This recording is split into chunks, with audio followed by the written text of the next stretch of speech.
নমস্কার বন্ধুরা, আশা করি আপনারা সবাই ভালো আছেন। আজকে আমি আপনাদের বানিয়ে দেখাবো ম্যাঙ্গো পুডিং।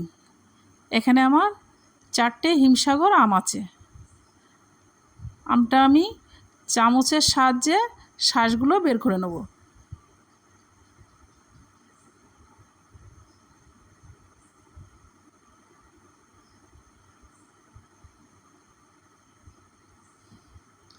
দেখুন শাঁস আমার বের করা হয়ে গেছে। আমি পেস্ট করার জন্য নিয়ে নিচ্ছি। এখানে আমি পরিমাণ মতো দুধ দিয়ে দিচ্ছি, পরিমাণ মতো চিনি দিয়ে দিচ্ছি, দিয়ে আমি এটা পেস্ট করে নেব।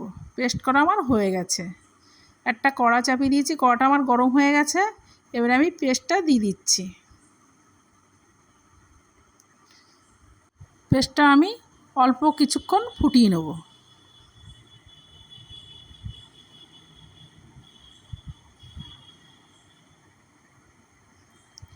বাটিতে 2 চামচ কর্নফ্লাওয়ার দিয়ে জলে গুলে নেব।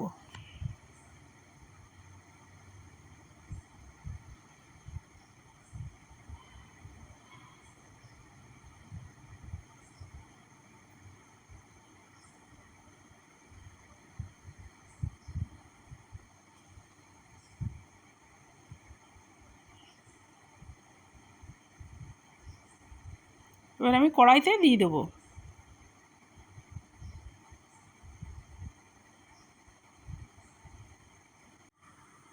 এর আমি ভালো করে মিশিয়ে নেব।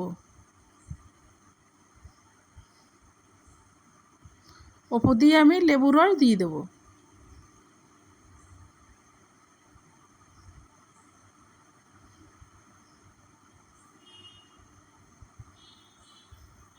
এবার আমি বাটিতে ঢেলে নিয়েছি। এবার আমি আধা ঘন্টার জন্য ফ্রিজে রেখে দেবো। এবার আমি বের করে নিয়েছি। ওপর দিয়ে আমি একটু বাদাম দিয়ে দিয়েছি। রেডি হয়ে গেছে আমার ম্যাঙ্গো পুডিং।